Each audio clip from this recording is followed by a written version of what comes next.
بسم الله الرحمن الرحيم السلام عليكم ورحمة الله وبركاته دمان أخيارتا هودا نغلا سعوتا كسر دوادا dhegaystayaal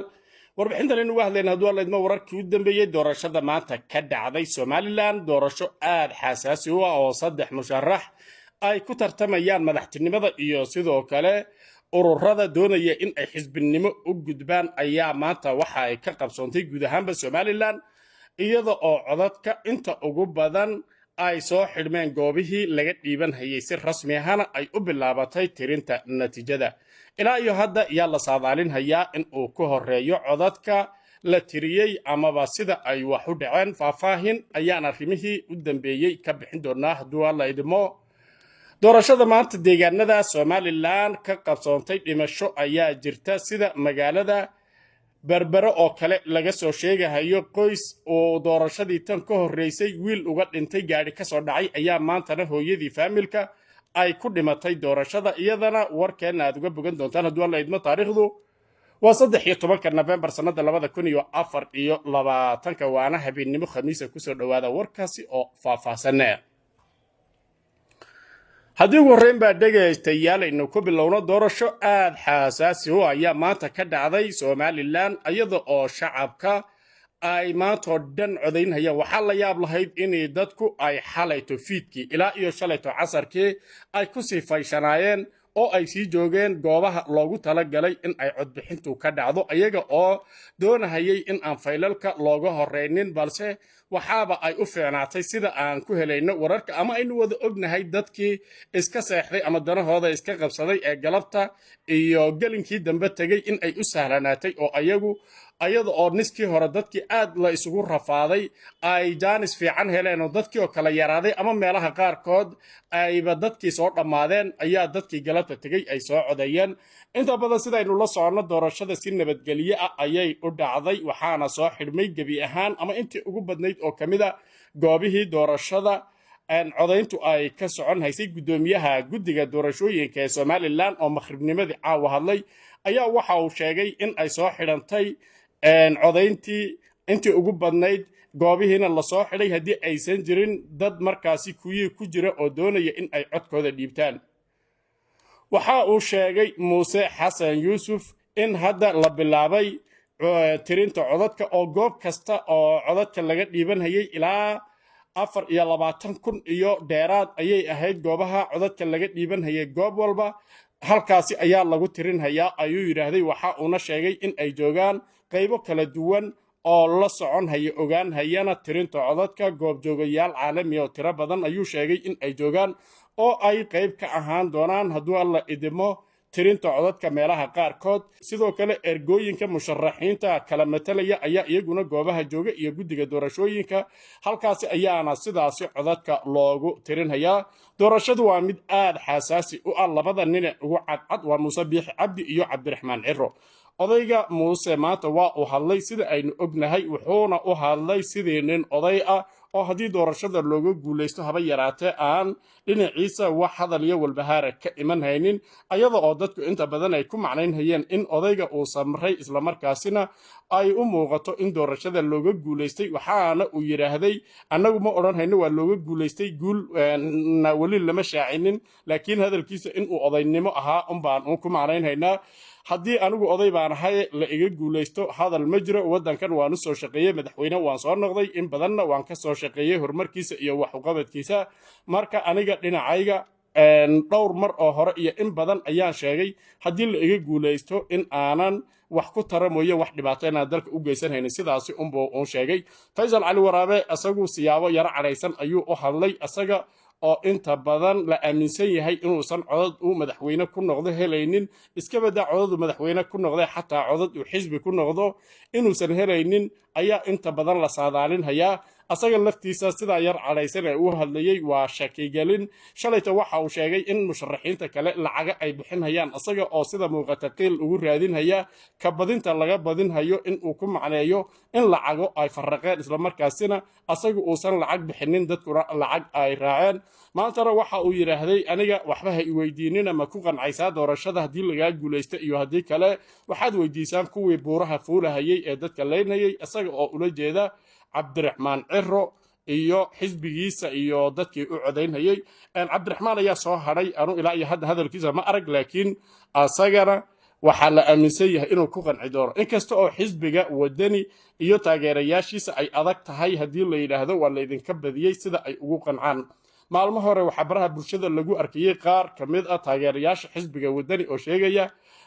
oo leh aan dhehe haddii nalaga badiyo yaa noo sheegi oo noo sheegi karo odhan kara waa la idinka badiyey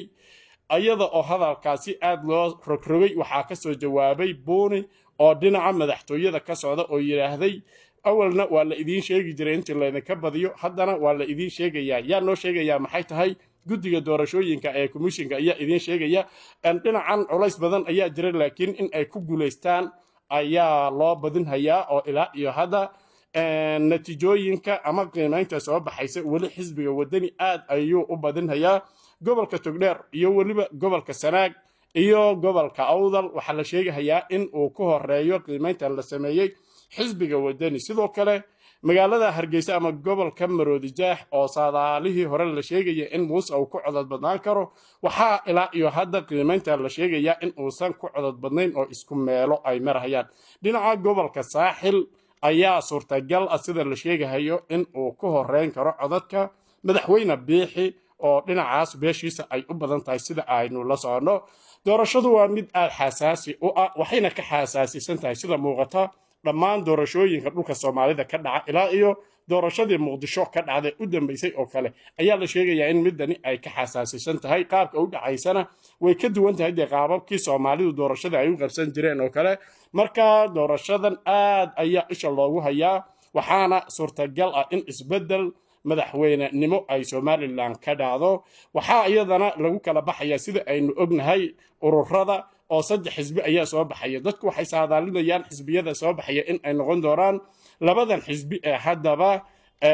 musharaxiinta madaxweynaha ah ee kulmiye iyo wadani sidoo kale waxaa la saadaalinhayaa ama la sheegayaa inuu soo bixi karo xisbiga kaah ee maxamuud xaashi uu leeyahay ama guddoomiyaha ka yahay xisbiga hillaac oo dhinaca awda laga leeyahay laftiisa waa la hadal hayaa balse inta badan waa kulmiye wadani iyo kaah sida ay dadku sheegahayaan haddii ay taageerada ugu badan cabdiraxmaan cirra uu helo cirri iyo waxaa commission ama heshiis ah maxamuud xaashi oo sidaas codadka ku wadaagahaya marka in uu soo baxo ayaa laga yaabaa ilaa iyo hadda dhibaatooyinka lasoo sheegahayo doorashada somalilan ka qabsoontay dhimasho ayaa jirta magaalada berbere waxaa la sheegay in maanta gelinkii hore goobihii codaynta ay ku dhimatay allaha u naxariistay hooye saynab waxaa ayadana naxdin leh in hooye saynab oo u codaynhaysay madaxweynaha hadda xilka haya muuse biixi cabdi wiil ayadu ay dhashay uu doorashadii 2017 asna ku dhintay isla halkaasi codaymihii soconhayay waxaa la sheegay in asaga oo wiilka ordahaya ama baabuur dushii saaran oo saas ku ololeynhaya uu kasoo dhaco saa ku dhintay qoyska la yidhaahdo reer maxamed baaruud ayaa wiilkaasi hore oo aan filayna inuu ina maxamed baaruud yahay iyo hooyadii hooye saynab labadaasiba ay labadii doorasho u dambeeyey ay ku baxeen inta ilaa iyo hadda la shaaciyey dhibka iyo khasaaraha dhacay waxaan ilaahay uga baryeynaa in samir iyo iimaan ehelkii iyo qaraabadii uu ka siiyo wiil la dhashay wiilka oo muqdisho wiil la dhashay wiilka dhintay allahu naxariistay oo muqdisho ku sugan ayaa si aad u xanuun badan oga dareen celiyey geerida hooyadii isagoo walaalkiina uu horay u dhintay aadna sheegay in uu oga xun yahay kolka horeba in ay muuse daba ordaan oo ay u codeeyaan wiilka ina maxamed baaruud ah aynu fiirinna wax yar isaga oo caddaynhaya ama xaqiijinhaya geerida alla ilaahay ku cadaab maalintii hore aad ogeyd 2017 walaalkay cabdifitaax maxamed baaruud baa ku aasay maantana hooyadayo ku codaynaysa maantana hooyaday muuse ilaahay ku cadaab allooyo macaaney